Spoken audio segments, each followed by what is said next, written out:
नमस्ते विद्यार्थी मित्रांनो, आपल्या मॅथ 1च्या सिरीजमध्ये तुमचं सर्वांचं स्वागत आहे.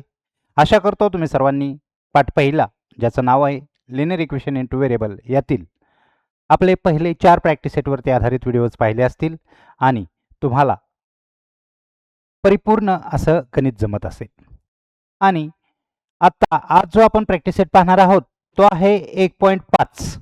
म्हणजे काय, तर हा सराव संच 1.5 आहे. याच्यामध्ये काय असतं हे आपण आपल्या आजच्या व्हिडिओमध्ये पाहणार आहोत. परंतु जर का तुम्हाला 1.1, 1.2, 1.3 आणि 1.4 व्यवस्थित समजले असतील तर 1.5 सुद्धा तुम्हाला व्यवस्थित समजणार आहे, हा माझा शब्द आहे. तर कोणतीही वेळ न घालवता चला आपण आजच्या व्हिडिओला सुरुवात करू. सर्वप्रथम, जर तुम्ही अजूनही आपल्या चॅनलवरती नवीन असाल, चॅनल सबस्क्राईब केला नसेल तर नक्की सबस्क्राईब करा. यामधील व्हिडिओचं कंटेंट्स तुम्हाला आवडत असतील तर आपल्या मित्रांना देखील शेअर करा, तसेच लाईक देखील करा. चला सुरुवात करूयात आजच्या आपल्या व्हिडिओजला. बघा, माझी टीचिंग स्टाईल तुम्हाला तर आता लक्षात आलेली आहे. आपण सर्वप्रथम पाहतो की त्या प्रॅक्टिस सेटमध्ये काय आहे आणि तेच सर्वप्रथम शोधणं खूप महत्त्वाचं ठरतं की प्रॅक्टिस सेट 1.5 मध्ये काय आहे. What is in a practice set 1.5. बघा, तुम्ही जर नीट पाहिलं तर या ठिकाणी वर्ड प्रॉब्लेम्स तुम्हाला दिसतात आहेत. काय दिसतात आहेत? वर्ड प्रॉब्लेम्स आहेत, बरोबर. म्हणजे शाब्दिक उदाहरणे. लक्षात येत आहे तुमच्या? शाब्दिक उदाहरणे या ठिकाणी आहेत. आता नीट लक्ष द्यायचं बरं का बाळांनो. शाब्दिक उदाहरणे म्हणजे काय, तर या ठिकाणी वर्डमध्ये जास्त एक्झाम्पल्स तुम्हाला आढळून येतील. म्हणजे वर्डिंग जास्त असतं, त्याला शाब्दिक उदाहरणं. मग 1.5 मध्येच काय याला टाकलं तर पूर्ण जो धडा आहे त्याच्यावरती आधारित हा 1.5 असतो. याला इंग्लिशमध्ये ॲप्लिकेशन पण बोलतात. ॲप्लिकेशन म्हणजे उपयोजन. म्हणजे काय, तर तुम्ही आतापर्यंत काय शिकला त्याचा उपयोग कसा करता याच्यासाठी हा पार्ट असतो. म्हणजे त्याचा व्यावहारिक उपयोग कसा करता येईल, व्यवहारासंबंधित एक्झाम्पल्स या ठिकाणी असतात. मग आपल्याला आता या ठिकाणी काय करायचे हे तुम्ही समजून घ्या, लक्ष द्यायचे नीट. या ठिकाणी जे वर्डिंगमध्ये दिलेले प्रॉब्लेम्स आहेत, परंतु हा पहिल्या धड्यातले एक्झाम्पल्स आहेत, बरोबर का. पहिल्या धड्यातले उदाहरणं आहेत, ठीक आहे. मग पहिल्या धड्यातलं उदाहरण काय आहे हे तुम्हाला लक्षात आलं पाहिजे. तर पहिल्या धड्यामध्ये आपण काय पाहिलं, तर दिलेला पूर्ण पाठ हा एका स्टँडर्ड फॉर्म भोवती फिरत होता आणि तो होता ax + by = c. तुम्ही नीट बारकाव्याने विचार करा. 1.1 मध्ये पण या स्वरूपाचे 2 इक्वेशन्स होते. 1.2 मध्ये पण याच्यासारखेच 2 इक्वेशन होते, ज्याचं ग्राफिकल मेथड सोडवलं. 1.3 मध्ये सुद्धा ग्रॅमर रूलमध्ये 2 इक्वेशन एका गणितामध्ये दिली जात होती आणि 1.4 मध्ये सुद्धा 2 इक्वेशन होती याच स्वरूपाची. मग 1.5 मध्ये सुद्धा याच स्वरूपाचे आपल्याला 2 इक्वेशन्स तयार करावे लागतील. लक्षात द्यायचं, आयडिया सांगतोय. दिलेले शाब्दिक उदाहरण आहे, त्याच्यामध्ये बाय कंडिशन यूज करून आपल्याला 2 व्हेरिएबलमध्ये असणार, म्हणजे 2 चल त्याच्यामध्ये असतील असं गृहीत धरून किंवा असं ॲझ्युम करून आपल्याला शाब्दिक उदाहरणांचं कन्व्हर्जन स्टँडर्ड फॉर्ममध्ये करावं लागेल, या सामान्य रूपामध्ये करावं लागेल. आणि एकदा का आपण स्टँडर्ड फॉर्ममध्ये गणित बनवलं, त्याचे 2 इक्वेशन बनवलं की तुम्हाला परमिशन आहे बाळांनो, तुम्हाला परमिशन आहे, तुम्ही 1.1 नुसार सोडवा, 1.2 नुसार सोडवा अथवा 1.3 नुसार सोडवा. कसंही गणित सोडवा तरी चालेल आणि तरी सुद्धा तुम्हाला मार्क्स मिळतील. पण मी जास्त करून प्रेफर काय करतोय तुम्हाला, तर 1.1च सोडवा, 1.1 प्रमाणे सोडवा. त्याचं रिझन बघा, 1.1चा वापर आपण 1.1 मध्ये केला, 1.4 मध्ये सुद्धा केला आणि 1.5 मध्ये पण करतोय. म्हणजे 3 ठिकाणी तुम्हाला एक मेथड, एलिमिनेशनची मेथड यूज करा, जेणेकरून तुमची मेथड पण परफेक्ट होईल आणि एक्झाम्पल पण तुम्हाला पटपट समजतील. ओके. आणि जर याच्यातल्या दुसऱ्या कोणत्याही मेथडने सोडवलं तरी चालेल, परंतु 1.1ला प्रेफर करा. चला ओके, थोडंसं आपण डीपमध्ये जाऊयात. आता एक्झाम्पल असतात कसे ॲझ्युम करायचे आणि आपण एक्झाम्पल कसे सॉल्व्ह करायचे. बघा, तुम्हाला तर समजलं याच्यामध्ये वर्ड प्रॉब्लेम आहेत, कंडिशन समजून घ्यायची. ह्या माझ्या ट्रिक्स आहेत. वर्ड प्रॉब्लेमचं कन्व्हर्जन करायचं स्टँडर्ड फॉर्ममध्ये, सामान्य रूपामध्ये, आणि सामान्य रूप जे गणित बनेल, एक्झाम्पल बनेल, ते आपल्याला 1.1 म्हणजेच एलिमिनेशन मेथडनं सॉल्व्ह करायचे आहेत. चला ओके, पुढे बघा. या ठिकाणी हे एक्झाम्पल आपल्याला सोडवायचे मान्य, परंतु हा प्रॅक्टिस सेट सोडवण्यासाठी तुमच्याकडे काय बेसिक नॉलेज आवश्यक आहे. आणि ते बेसिक नॉलेज कोणतं येतं, तर जे आपण 1.1 सोडवण्यासाठी सर्व जे बेसिक नॉलेज यूज केलं ते सर्व तुम्हाला इथं माहीत पाहिजे. म्हणजे काय, तर तुमच्याकडे पुटिंग व्हॅल्यू म्हणजे किंमत ठेवणे, हे एक बेसिकचे नॉलेज तुमच्याकडे असणं गरजेचं आहे. ओके. त्याचसोबत त्याच्यानंतरनं तुम्हाला 1.1 आपण जे सोडवताना 3 ट्रिक्स यूज केल्या होत्या, आठवत्यात का बघा? त्या तिन्ही ट्रिक्सचा तुम्हाला या ठिकाणी युजेस कळला पाहिजे. आणि सर्वात महत्त्वाची गोष्ट असते, तुम्हाला एक्झाम्पल रीड करता आलं पाहिजे, म्हणजे ते व्यवस्थित वाचता आलं पाहिजे आणि वाचन करून कसं सॉर्ट आउट करायचं हे समजलं पाहिजे. एवढ्या गोष्टीत आणि याच ठिकाणी मी माझे ट्रिक्स ॲड करतो, तुम्ही ट्रिक्स इथं फॉलो करा. बघा ट्रिक्स काय आहे. तर दिलेलं एक्झाम्पल व्यवस्थित वाचायचं, पहिली ओळ वाचा.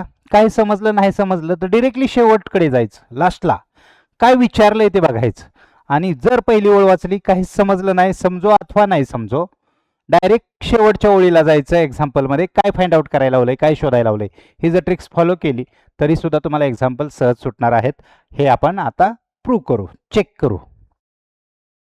बघा या ठिकाणी मी एक एक्झाम्पल लिहिलंय आणि आता मी ट्रिक्स सांगितली, ती ट्रिक्स समजून घ्यायची. ट्रिक्स काय आहे, वाचन आणि एकदम लास्टला जाणे, काय शोधायला लावलंय त्याच्याकडे बघणं. 2 नंबर्स डिफर बाय 3, दोन संख्या मधील फरक 3 आहे असं दिलंय. पण चला डिरेक्टली पहिली ओळ वाचली की शेवटच्या ओळीकडे काय काढायला लावलंय, फाइंड द नंबर्स. प्लुरल आहे, अनेक वचन आहे, म्हणजे अनेक नंबर्स आहेत, एवढं नक्की, एक नंबर नाहीये. मग तुम्हाला काय लक्षात आलं आपल्या ट्रिक्सनुसार? पहिली ओळ वाचली, ठीक आहे, दुसरी ओळ वाचली, पहिली ओळ वाचली, आपल्या लक्षात आलं नाही आलं चालेल, शेवटची ओळ वाचा, 2 नंबर्स काढायला लावलेत, ते नंबर्स काढायला लावलेत आपल्याला, ठीक आहे. चला मग जे शेवटची ओळ वाचली ना त्याला ॲझ्युम करायचं आपण. मग इथं बोलायचं let the numbers are X and Y. समजा त्या संख्या एक्स आणि वाय मानू. मराठीवाले इंग्लिशवाले कसे लिहितील ते बघा. बघा आता पुन्हा एकदा मी रिपीट करतोय, 1-2 एक्झाम्पल तुम्हाला सांगितले, लक्षात आले की तुम्ही ती ट्रिक सर्वत्र वापरायची. पुन्हा एकदा मी ट्रिक रिपीट करतोय. पहिली ओळ वाचली, समजो अथवा नाही समजो, शेवटची ओळ वाचायची, फाइंड द नंबर्स, त्या संख्या काढा. आणि तुम्हाला तर माहिती आहे हा 1.4 आहे, कुठल्या प्रॅक्टिस सेटमधला आहे, म्हणजे 2 संख्या आहेत, तर त्याला काय मानायचं, आपलं व्हेरिएबल्स मानू आपण. त्या 2 संख्या माहिती आहेत का आपल्याला? नाहीत माहीत, मग त्याला ॲझ्युम करावं लागेल. मग त्या मानल्या आपण, त्या 2 संख्या एक्स आणि वाय मानल्या, डन. आता आपण उदाहरणाच्या पहिल्या ओळीकडे यायचं. आता बरोबर तुम्हाला समजणार आहे बघा. बाय फर्स्ट कंडिशन, उदाहरणातील पहिल्या अटीनुसार. आता पहिली अट कोणती, म्हणजे पहिलं वाक्य आपण बोललेलो काय होतं, 2 नंबर्स आर डिफर बाय 3, 2 संख्यांमधील फरक 3 आहे. आता फरक म्हटलं की काय, मी एक उदाहरण देतो तुमच्या लक्षात येईल. एक व्यक्ती 6 फूट उंच आहे आणि दुसरा व्यक्ती 5 फूट उंच आहे, या दोघांमधला फरक किती? तर तुम्ही सांगणार 7 न 5 गेला 1, म्हणजे फरक म्हणजेच वजाबाकी असते, मायनस असतं. मग इथं पण सांगितले 2 संख्यांमधला फरक 3, परंतु यातली मोठी आणि छोटी संख्या आपल्याला माहित नाही कोणती, तर हे पण आपल्याला या ठिकाणी अज्युम करावं लागेल. आपण या ठिकाणी एक्सला मोठी म्हणू, वायला छोटी म्हणू. ओके, मग पहिली अट काय झाली, 2 संख्यांमधला फरक 3, म्हणजे काय रे, एक्स मायनस वाय, मोठ्यातून छोटी संख्या गेली तर उत्तर 3 येतं. ही आपली पहिली कंडिशन फुलफिल झाली आणि आपल्याला पहिलं इक्वेशन भेटलं. डन. चला दुसरी कंडिशन, बाय सेकंड कंडिशन. दुसरी कंडिशन काय सांगते, द सम ऑफ, नीट रीड करायचंय या ठिकाणी, वाचनच सर्वात महत्वाची गोष्ट आहे. द सम ऑफ, सम म्हणजे बेरीज, ठीक आहे, त्यानुसार मांडायला सुरुवात करू. द सम ऑफ म्हणजे बेरीज कोणाची, ट्वाइस द स्मॉलर नंबर, छोट्या संख्येची दुप्पट. आता या ठिकाणी छोटा कोण मानलाय आपण, वाय मानलाय, याची दुप्पट. मग छोट्या संख्येची दुप्पट काय येईल, 2 Y. And the thrice of the greater number, आणि मोठ्या संख्येची तिप्पट. मोठी संख्या कोण आहे, एक्स, याची तिप्पट 3x. यांची बेरीज किती सांगितली, 19. काय लक्षात येतंय का बघा. द सम ऑफ, सम म्हणजे बेरीज, twice of the smaller number, छोट्या संख्येची दुप्पट 2y, and thrice of the greater number, मोठ्या संख्येची तिप्पट, यांची बेरीज 19 दिली. इक्वेशन भेटलं. आय थिंक आता तुम्ही थोडंसं रिलेट करत असाल की या पाठामध्ये आपण जे स्टँडर्ड फॉर्म फॉलो केला त्याच्यानुसार मी 2 इक्वेशन तयार केली. आत्ता आपल्याला 1.1 नुसार एक्झाम्पल सोडवायचे आहेत. डन. 2 इक्वेशन भेटली. आता 1.1 मध्ये आपण ज्या ट्रिक्स फॉलो केल्या त्या सर्व ट्रिक्स तुम्ही या ठिकाणी फॉलो करायच्यात. तुमच्यासाठी पुन्हा एकदा आठवणीसाठी मी एक एक्झाम्पल सोडवून देतो, याच्यानंतर मी तुम्हाला एक्झाम्पल सोडवून देणार नाही, तुम्ही सोडवायच्यात 1.1 नुसार. आता बघा, सर्वात महत्वाची गोष्ट कुठं समजायची, तुम्हाला इथपर्यंत स्टडी करायचा आहे या प्रॅक्टिस सेटचा, आणि याच्यानंतर तुम्हाला 1.1चं लॉजिक वापरायचं आहे. म्हणजे स्टडी करायचा आहे का त्याचा, नाही करायचा, फक्त अनुभवाचा वापर करायचा आहे. मग आता बघा, आपण 1.1 मध्ये कोणत्या ट्रिक्स फॉलो केल्या होत्या त्या सर्व आठवायच्यात तुम्ही. ज्यांना आवडल्यात त्यांनी कमेंट्समध्ये आपल्या ट्रिक्स तिन्ही सांगायच्यात. बघूयात सर्वप्रथम कोण ट्रिक्स सांगतंय आणि कोणाच्या बरोबर येतात आहेत. चला, आपली सर्वप्रथम ट्रिक्स कोणती होती, दिलेल्या गणित स्टँडर्ड फॉर्म मध्ये आहे का, आहे, पहिली ट्रिक्स फुलफिल झाली. दुसरी ट्रिक्स होती लाईक टर्म शोधणे. इथं एक्स आहे, 3x आहे, इथं y 2y, लाईक टर्म्स नाही आहेत, नसतील तर करायचे. मग कोणाला करू, इक्वेशन फर्स्टला 2 ने मल्टिप्लाय केलं तर 2y होईल, इथं 2y होईल. चला मग आपण आता राईट करायचंय इक्वेशन फर्स्ट, म्हणजे समीकरण 1 ला मल्टिपल y, समीकरण 1 ला 2 ने गुणू. ठीक आहे, मग समीकरण 1 काय होतं, x minus Y is equal to 3. याला 2 न गुणायचे, म्हणजे कसं लिहिणार आपण, 2 गुणिले x वजा 2 गुणिले y इज इक्वल टू 2 गुणिले 3. आता गुणाकार करा, काय आला, 2x वजा 2y बरोबर 6. हे आलं नंबर 3. पुढचा नंबर द्यायचा त्याला. ओके, आता नीट बघा, लाईक टर्म्स झाले का, या ठिकाणी 2y आहे, या ठिकाणी पण 2y आहे. लाईक टर्म्स दिसले तुम्हाला, -2y + 2y. तिसरी कंडिशन काय होती आपली, जर लाईक टर्म्सला सेम साइन असेल, म्हणजे एक सारखं चिन्ह असेल तर वजाबाकी करायची, आणि जर लाईक टर्म्सला डिफरंट साइन असेल तर बेरीज करायची. बघा, इथं 2y ला प्लस आहे, इथं 2y ला मायनस आहे, that is means there is a different sign. या ठिकाणी वेगळं चिन्ह आहे, म्हणजे बेरीज करायची. मग आपल्याला समजलं की ऍडिंग करायची कोणाची, सेकंड अँड थर्ड, 2 व 3 ची बेरीज करू.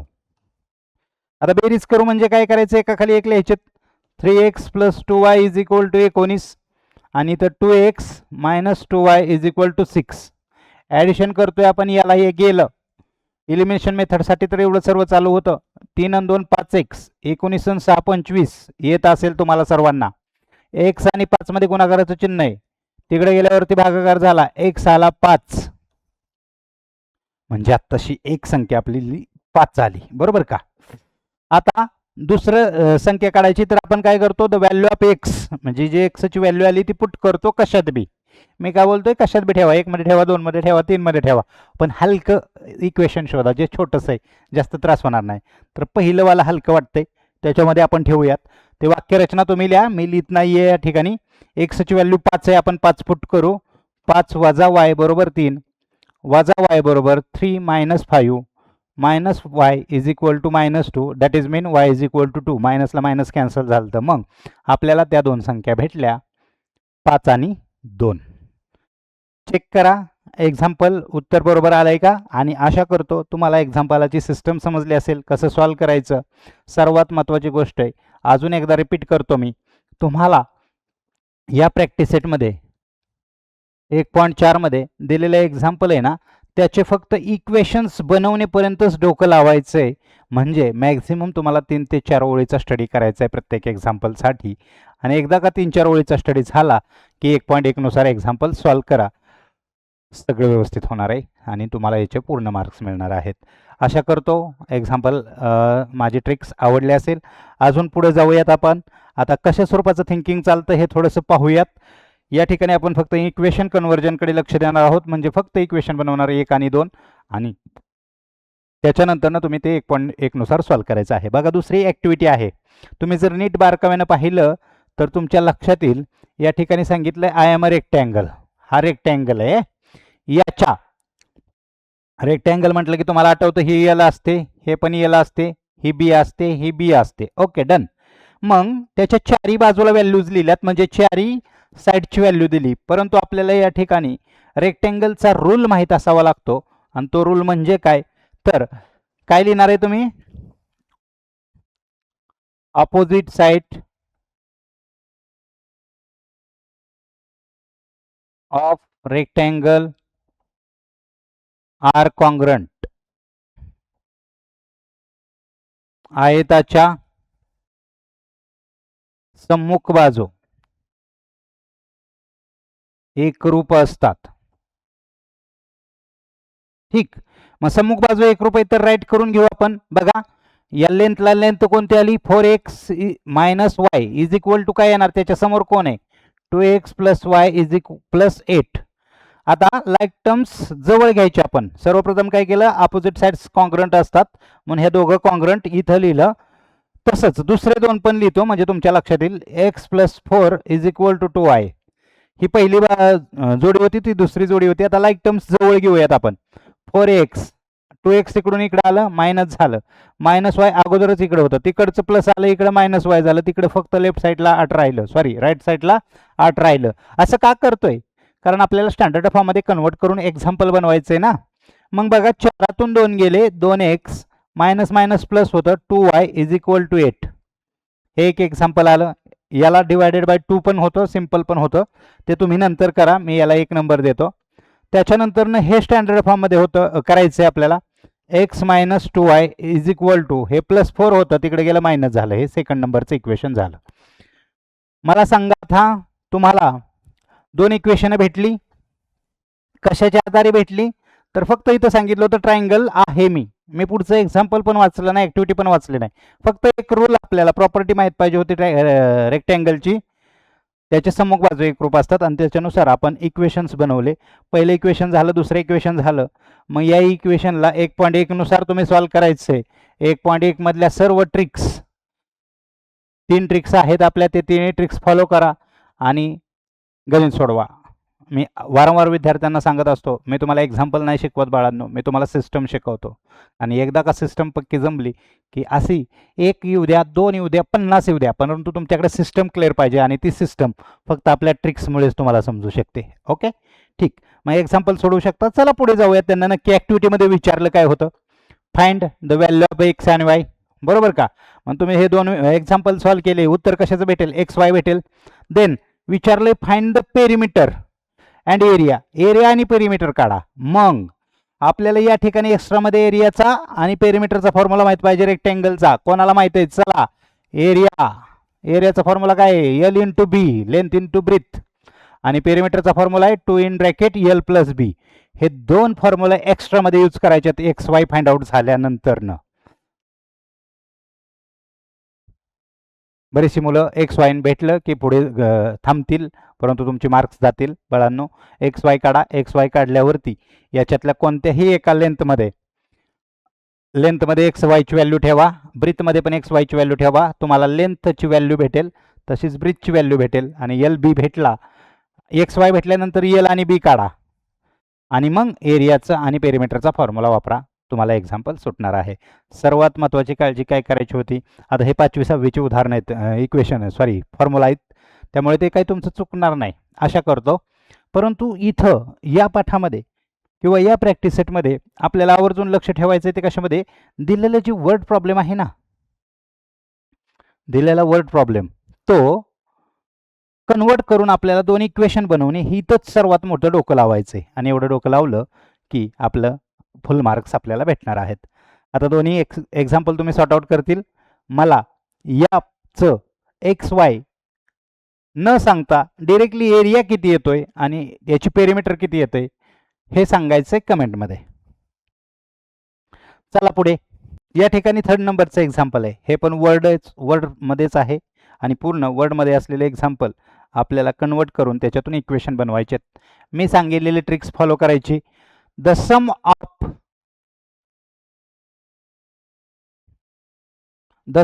Fathers age and twice age of the his son is 70. वाचलं, समजलं नाही, समजलं नाही समजलं तर कुठं जायचं, शेवट जायचं. फाइंड देअर प्रेझेंट एजेस, त्यांचे प्रेझेंट आत्ताची वय काढा. माहीत आहेत का आपल्याला, नाही माहीत, काढायचे आहेत ना, मग मानावं लागतील. तर तुम्ही माना. या ठिकाणी तुमची वय, त्यांची वय मानायचेत आपल्याला. मग कोण कोण आहे इथं, फादर आणि सन आहे, मग मानावं लागेल. Let the age of father is x. Kilo का किलोमीटर का इयर्स, हे एक मज्जानं लक्षात ठेवा, गायत मुलं चुकतील. And the age of son is y years.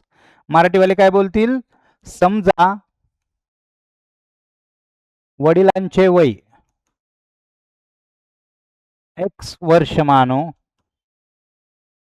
मुलाचे वय y वर्ष मानू. आता बघा मराठीवाले, या ठिकाणी मी सेमीचं एक्झाम्पल घेतलंय.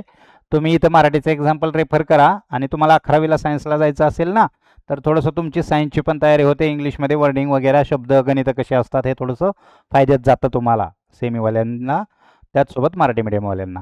या ठिकाणी आपण वडिलांचं वय x मानलं, मुलाचं वय y मानलं. चला ठीक आहे. आता आपण फर्स्ट कंडिशनकडे येऊयात. पहिल्या अटीनुसार, उदाहरणातील पहिल्या अटीनुसार काय सांगते पहिली अट? आता परत वाचायचं, आत्ता समजतं. शेवटची वेळ झाल्यानंतर परत वाचायचं, आत्ता समजतं सर्वांना. बघा, द सम ऑफ, सम म्हणजे बेरीज कोणाची? फादर्स एज, वडिलांचं वय. दुप्पट टिप्पट शब्द वापरलाय का तिथं? नाही. मग फादरचं वय काय म्हणलं होतं आपण? X. And the twice the age of son, मुलाच्या वयाची दुप्पट. मुलाचं वय काय होतं? वाय, त्याची दुप्पट.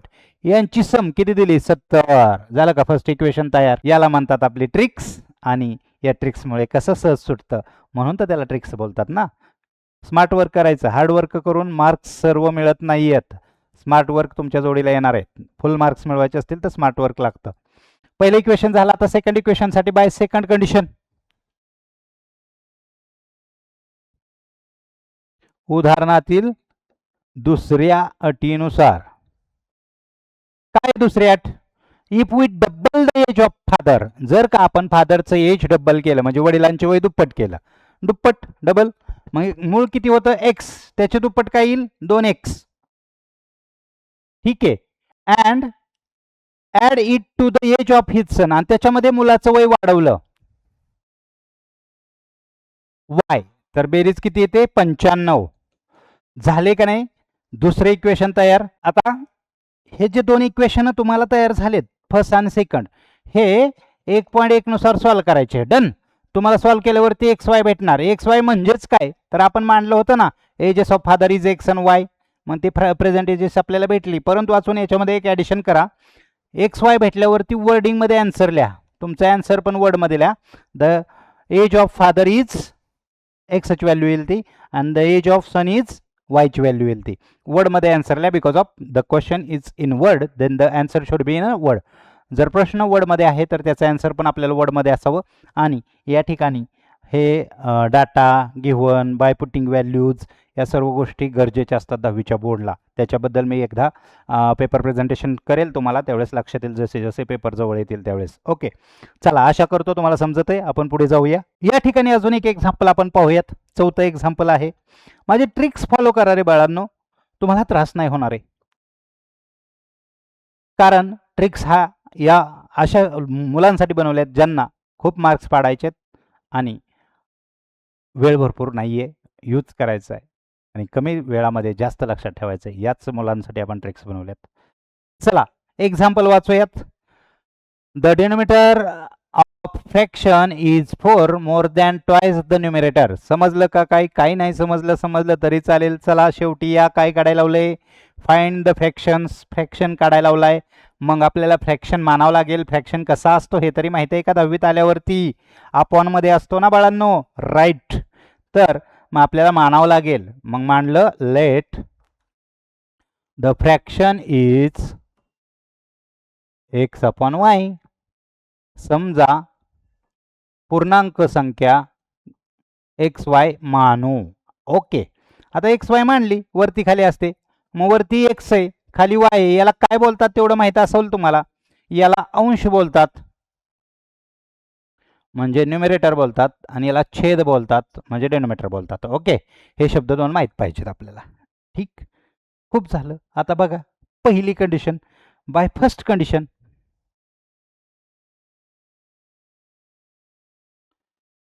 उदाहरणातील पहिल्या अटीनुसार काय सांगतंय? आता बघा, आता लक्षात येतं. शेवटून आलो ना रिटर्न आपण, तर लक्षात येतं. The denominator of fraction, denominator of fraction कोण आहे? Denominator y. इज म्हणजे इज इक्वल टू, कसं आहे? 4 मोर दॅन, 4 ने जास्त. कोणाच्या? ट्वाइस द न्यूमरेटर, न्यूमरेटरच्या दुपटीच्या. न्यूमरेटर कोण होता? एक्स, त्याची दुप्पट 2x. समजलं? आता कंडिशन परत वाचू. डेनोमिनेटर इज म्हणजे is equal to 4 more than, 4 ने जास्त आहे कोणाच्या? Twice of the numerator. Okay, आता याला कन्वर्जन करायचं आपल्या स्टँडर्ड फॉर्ममध्ये. जर 2 इकडे घेतला तर वजा 2x होईल. घ्यायचा असेल घ्या, चुकत नाही, काही अडचण येत नाही तुमची. घेऊयात आपण. -2x + y is equal to 4. Equation first झालं. त्याच्यानंतर आता दुसरं इक्वेशन आपल्याला कंडिशन तयार करायची. Second condition, denominator become 12 times. Denominator 12 पट बनतोय, म्हणजे आपला छेद हा 12 पट बनतो. कधी? द न्यूमरेटर, कोणाच्या? न्यूमरेटरच्या. म्हणजे जर न्यूमरेटर 1 पट असेल, लक्ष द्यायचं, तर तो 12 पट बनतोय. पण कधी? If both the numerator and denominator are reduce by 6. जर दोघांना पण 6 ने रिड्यूस केलं, कमी केलं. आता आपल्याला त्यांना कमी करायचं म्हणजे वजा करावं लागेल.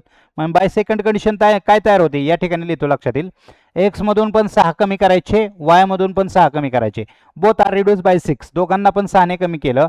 देन डिनोमिनेटर हा 12 पट बनतोय, म्हणजे हा 1 पट असेल तर हा 12 पट बनतो. हे कंडिशन सांगितली. आता हे कंडिशन आपल्याला कन्वर्ट करायची इक्वेशनमध्ये. याच्यासाठी क्रॉस मल्टिप्लिकेशन करा. 12 ने मल्टिप्लाय करायचं x - 6 ला, 1 ने मल्टिप्लाय करायचं y - 6 ला. आता याच्यानंतर याला गुणायचं कंसाला, बरोबर का रे?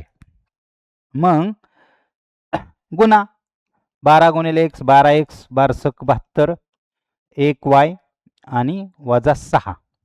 आता आपल्याला इक्वेशनमध्ये कन्वर्जन करायचे. 12x - y is equal to -6 + 72. 12x - y बरोबर 6.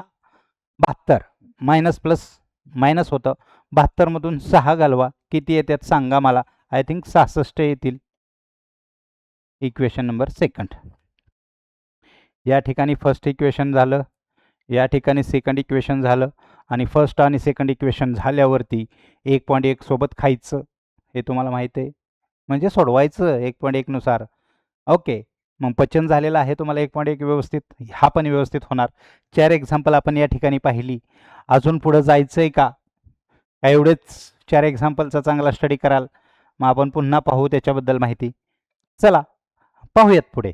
1.5 प्रॅक्टिस सेट 1.5. तुम्ही म्हणणार 1.4 मध्ये हे कसं काय आलं? असं 1.4 मध्ये तर वेगळी 4 गणित आहेत, हे कुठनं आलं 5वं एक्झाम्पल? हे 1.5 मधलं आहे बाळांनो. वर्ड प्रॉब्लेम थोडंफार चुकतं, पीपीटी बनवावं लागते. ठीक आहे, ओके. चला आता या ठिकाणी एक्झाम्पल दिलंय. 2 types boxes A, B to be placed in truck having the capacity of 10 tons. वाचलं? काय समजलं नाही? चला पुढे. शेवटी जायचं. Find the weight of each type of box. प्रत्येक टाईपच्या बॉक्सचं वजन काढा. माहिती आहे का? नाही काढायचंय. काढायचंय म्हटलं की मानावं लागेल. प्रत्येक टाईपच्या बॉक्सचं वजन मानायचं. मग बॉक्स किती टाईपचे आहेत? तर ए आणि बी ह्या 2 टाईपचे बॉक्स आहेत ना. ओके, मग let the weight of type A box is x kg and the weight of type B box is y kg. मराठीवाले काय बोलतील? समजा A प्रकारच्या बॉक्सचे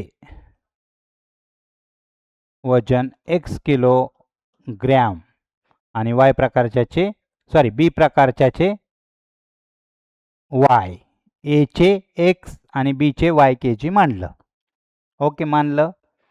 हेच काढायचं आपल्याला. मग आता आपण बाय फर्स्ट कंडिशन, उदाहरणातील पहिल्या अटीनुसार लक्ष द्यायचं नीट. आता 2 types of box A, B are placed to the in the truck having the capacity of 10 ton. इथं कंडिशन नाहीये. दिल ए आणि बी प्रकारचे सगळे बॉक्स 10 टनाच्या गाडीमध्ये टाकले असं बोलतंय. पण कंडिशन पुढे आहे. इथं पहिली कंडिशन आहे फेन 150 बॉक्सेस ऑफ ए टाइप आणि 100 बॉक्सेस ऑफ बी टाइप. याचा अर्थ समजून घ्या. आता मी बोललो एका ठोकळ्याचं वजन 5 किलो आहे, बरोबर का? असे 4 ठोकळे टाकले, मग मी काय करणार, त्याचं वजन काढायचं म्हणल्यावर 5 गुणिले 4 बरोबर 20 kg होईल ना. ओके. त्याचप्रमाणे इथं टाईप एचं वजन किती होतं, x kg. वजन किती, x kg. त्याचे किती टाइप्स टाकले, जसं 5 किलोचा ठोकळा तसं x kg 4 टाकले होते ना, तर इथं किती टाकले, 150. मग फर्स्ट कंडिशन काय म्हणते, 150 गुणिले x केलं म्हणजे 150x केलं की त्याचं वजन होतं अख्ख्या बॉक्सचं. तसंच प्लस 100 बी म्हणजे 100 वाय, बीचे वजन किती म्हणलं होतं आपण, बी बॉक्सचे वजन वाय टाईपचं वाय होतं. मग 150x प्लस 100 वाय बरोबर किती सांगितलंय, it loaded the truck. Truck load होतोय, पण ट्रक कितीचा आहे, 10 टनाचा आहे. तुम्हाला अजून एक गोष्ट या ठिकाणी नोट डाऊन करावं लागेल, ती म्हणजे काय, 1 ton is equal to 1000 kilo. कारण टन आणि केजी हे दोघांचं माप येणार नाहीये. बॉक्सचं वजन आपण केजी मध्ये मांडलंय, तर ट्रकचं वजन पण केजी मध्ये कन्वर्ट करावं लागेल. मग 1 टन म्हणजे 1000 किलो, म्हणून 10 टन म्हणजे किती झालं, 1000 गुणिले 10, 10,000 केजी. ठीक आहे. मग बघा, जर 150 ए प्रकारचे 150 बॉक्स, 150 गुणिले एचं वजन किती होतं, एक्स, 150x. बी प्रकारचे 100 बॉक्स म्हणजे 100 गुणिले वाय, त्याचं वजन वाय होतं ना, तर 10,000 किलो पूर्ण होतो ट्रक. ही झाली फर्स्ट कंडिशन. आता सेकंड कंडिशन काय सांगितली, इट वेट्स 10 टन्स, तो 10 टन भरला. But when 260 box of A type, A टाईपचे 260 बॉक्स म्हणजे 260x, it will be loaded, it can still accommodate 40 box. जर 260 बॉक्स ए प्रकारचे टाकले तर 40च बॉक्स बसतात बी टाईपचे. मग 40 गुणिले वाय म्हणजे 40 Y, it will be loaded, तरी सुद्धा लोडेड होतो, म्हणजे तो पूर्णपणे 10,000 केजीचा बनतो. हे झालं दुसरं कंडिशन. समजतंय का काय तुम्हाला? बघा बघा बाळांनो, थोडंसं आपण जर विचार नीट केला तर आपल्याला एक्झाम्पल जमत असतात. एवढं मोठं एक्झाम्पल होतं, परंतु त्याची ताकद सगळी कशात होती, शेवट. मी बोललो ना, ट्रिक्स फॉलो करा, त्रास नाही होणार. शेवट काय विचारलं हे जर समजलं तर आपण उत्तर बनवायला आपल्याला चांगलं येतं. आपण इक्वेशन चांगल्या पद्धतीने बनवू शकतो आणि मार्क्ससुद्धा चांगल्या पद्धतीने घेऊ शकतो. या ठिकाणी आपण ए टाईपच्या बॉक्सचं वजन मांडलं होतं एक्स, बी टाईपच्या बॉक्सचं वजन मांडलं होतं वाय. फर्स्ट कंडिशन त्यांना सांगितली, जर 150 ए प्रकारचे बॉक्स, मग 150 ए प्रकारचे बॉक्स आहे तर ए प्रकारच्या बॉक्सचं वजन x kg होतं एकाचं. मग 150 बॉक्सचं काय करावं लागेल, 150 इंटू एक्स म्हणजे 150x प्लस 100 वाय बरोबर 10,000 होतं. तसंच दुसऱ्या कंडिशनमध्ये सांगितलं, 260 जर ए प्रकारचे बॉक्सेस टाकले तर बी प्रकारचे फक्त 40 बॉक्सेस बसतात, तरी पण ट्रक लोड होतो. असे दोन इक्वेशन झाले. हे दोन्ही इक्वेशन आपल्याला 1.1 नुसार सोडवायचेत, परंतु 1.1 मध्ये आपण बऱ्याच ठिकाणी लाईक टर्म्स करण्यासाठी मल्टिप्लाय केलं. या ठिकाणी तुम्ही डिवाइड करा, मल्टिप्लाय करा, तरीसुद्धा एक्झाम्पल तुमचं सुटणार आहे. परंतु 1.1 नुसारच तुम्हाला हे एक्झाम्पल सॉल्व करा, तरच पटकन सुटेल, कारण सराव झालेला असतो, प्रॅक्टिस झालेला असतो, चुका कमी होत असतात. ठीक आहे, आशा करतो तुम्हाला हे 5वं एक्झाम्पल देखील समजलं असेल. चला, या प्रॅक्टिस सेटमधलं जो आपला 1.5 आहे, माझं या ठिकाणी 1.4 झालंय, समजून घ्या बाळांनो. मार्क जातात बरं का, असं थोडंसं चुकलं तरी. माझे नाहीच जाणार, मी शिकवतोय, तुमची जातील असं चुकल्यावरती. या ठिकाणी शेवटचं लास्टचं एक्झाम्पल आहे आणि या ठिकाणी त्याला स्टार आहे. स्टार म्हटलं की काय वाटतं रे बाळांनो, कोण सांगेल मला? जर स्टारची एक्झाम्पल आली तर मी विद्यार्थ्याला शिकवताना बोलतो, स्टार छुटेंगे तो स्टार चमकेंगे. आणि जर स्टार सुटत नसतील तर दिवसा चांदण्या दिसतात, कारण स्टारच्या गणितामध्ये दिवसा चांदण्या दिसत असतात. चला, स्टारचा एक्झाम्पल सोडवू, तुमचे पण स्टार चमकतील. बघूयात काय आहे. घाबरायचं नाही, गोरपडे सर असताना अजिबात घाबरायचं नाही. कसलं गणित येऊ द्या, मी आहे. ट्रिक्स फॉलो करायची, सोडायची नाही. Out of 1900 kilometre, 1900 kilometre we shall travel some distance by bus, some distance by aeroplane. काहीतरी समजलं, काहीतरी नाही समजलं. चला शेवटीच्या ओळीकडे येऊयात. फाइंड द डिस्टन्स, अंतर काढा. कुठलं? We shall travel by bus, Vishal बसने फिरलेलं अंतर काढा. ओके, आता बसने फिरलेलं अंतर काढायचंय होय का, पण तो काय बोललाय आता ह्या कंडिशन स्टार देण्याचा पाठीमागचा रिझन बघा. इथं काय बोललंय, बस आणि एरोप्लेन दोन गोष्टी दिल्यात पण शेवटी फक्त बसचंच विचारलंय, परंतु मानताना आपल्याला दोन मानावं लागतील, कारण हे डबल व्हेरिएबल्स म्हणजे दोन व्हेरिएबल्स असतात ना एक्झाम्पलमध्ये. Let Vishal travelled distance by bus is x kilometre आणि Vishal travel distance by aeroplane is y kilometre. मराठीवाले काय म्हणतील, समजा विशालने बसने कापलेले किंवा प्रवास केलेले अंतर, कापलेले अंतर x किमी मानू, तसंच विमानाने कापलेले अंतर y किमी मानू. ओके, एक्स वाय मांडलं. आता फर्स्ट कंडिशनकडे या, तुम्हाला समजेल काय आहे ते. फर्स्ट कंडिशन उदाहरणातील पहिल्या अटीनुसार दिसतंय का रे तुम्हाला? ठीक आहे. आउट ऑफ 1900 किलोमीटर, 1900 मधील त्यानं कापलंय काहीतरी अंतर.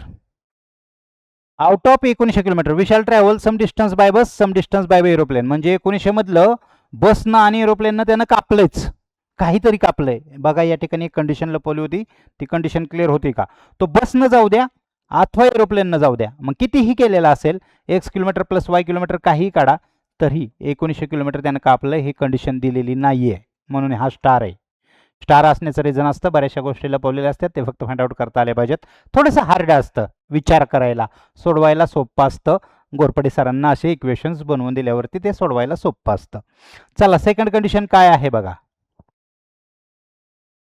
बस travels with average speed of 60 kilometre. Bus कितीच्या स्पीडनं पळते? 60 किलोमीटर पर आवर. एवढाच विचार करू आपण, नंतर प्लेनकडे जाऊयात, कारण 60 पळालं तरी खूप पळतं, प्लेन तर किती मोठं पळतं. मग एवढं मोठं पळाल्यावर आपलं मेंदू पण तेवढा मोठा पळायला पाहिजे ना. मग आपल्याला 60 किलोमीटर प्रति तासाला पळतं, तर त्याच्यासाठी इथं स्पीडचं फॉर्म्युला तुम्हाला माहित पाहिजे. Speed is equal to distance upon time. आहे का माहिती सर्वांना रे? मराठीमध्ये काय बोलतात त्याला? वेग इज इक्वल टू कापलेले अंतर छेद लागलेला वेळ. याचं रूपांतर आपल्याला थोडंसं आता कन्वर्ट करायचं आहे. कसं करायचंय? तर हे टाइम इकडे डिवाइड आहे ना, इकडं आल्यावरती टाइम इकडं घेतलं आणि स्पीड तिकडं गेलं, तर काय होईल? Time is equal to distance upon speed, म्हणजे वेळ इज इक्वल टू अंतर छेद वेग. लक्ष द्यायचं बाळांनो. आता याचं कन्वर्जन केलं फॉर्म्युलाच. डिस्टन्स छेद स्पीड लिहायचंय आपल्याला. मग डिस्टन्स किती कापलं कुणाचं? आता पहिल्यांदा बसचा विचार करू. Bus travel average speed 60 kilometre per hour, 60 kilometre per hour जाते. पण त्यांना कापलेलं अंतर किती होतं? बसनं एक्स होतं ना, म्हणून बाय बसचं काय झालं? बसचा वेळ किती लागला त्याला? वेळ म्हणजे time is equal to x अंतर कापलं, किती स्पीड होतं त्याचं? 60ने एक्स अपॉन 60. लक्षात येतंय का? डिस्टन्स अपॉन वेग आहे ना, मग बसनं अंतर किती कापलं होतं आपण? X kilometre. त्याचा वेग किती होता? 60 किलोमीटर. आता तुम्हाला रिलेट होईल, गणित समजेल, पहिल्यांदाच गणित समजणार आहे तुम्हाला. त्याच्यानंतर ना आता पुढे येऊयात. Average speed of aeroplane is 700 kilometre.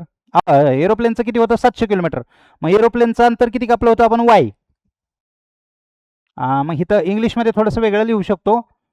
Time taken bye बसला लागलेला वेळ आणि इथं विमानाला लागलेला वेळ, वाय अपॉन 700. लक्ष द्यायचं. Time taken by aeroplane. Okay, आता पुढे येऊयात थोडंसं. It takes 5 hours. हे दोन्ही मिळून 5 तास लागतात. लक्ष द्यायचंय.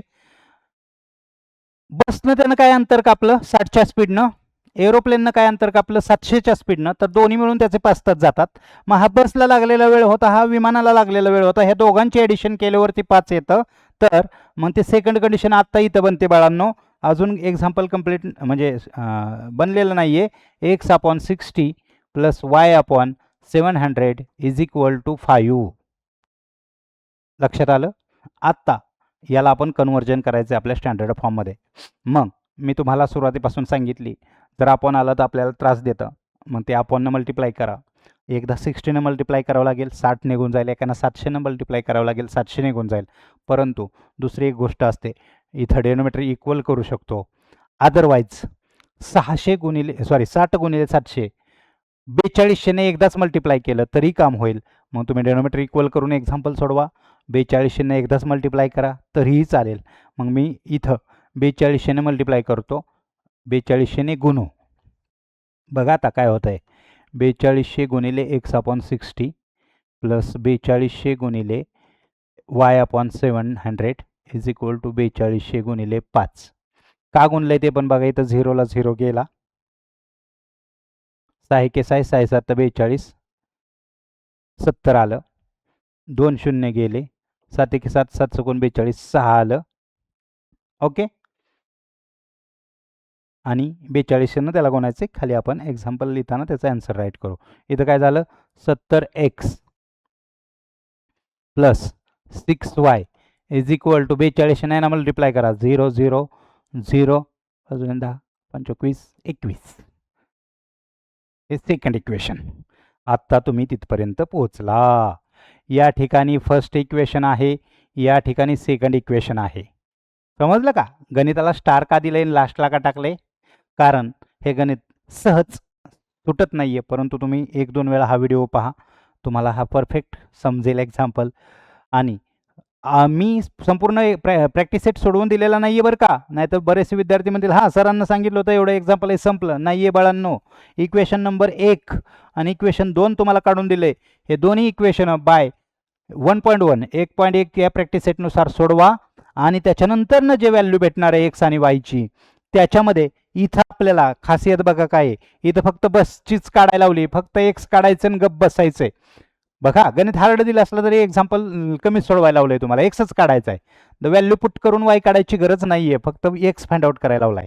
मग हे पण तुमची टॅलेंसी चेक केली जाते. तुम्हाला गणित समजतं का, काय काढायला लावलंय, काय चेक केलं जातं. ही स्टारचे एक्झाम्पल्स थोडेसे. स्टार्स का असतं त्याचं मेन रिझन सांगतो तुम्हाला.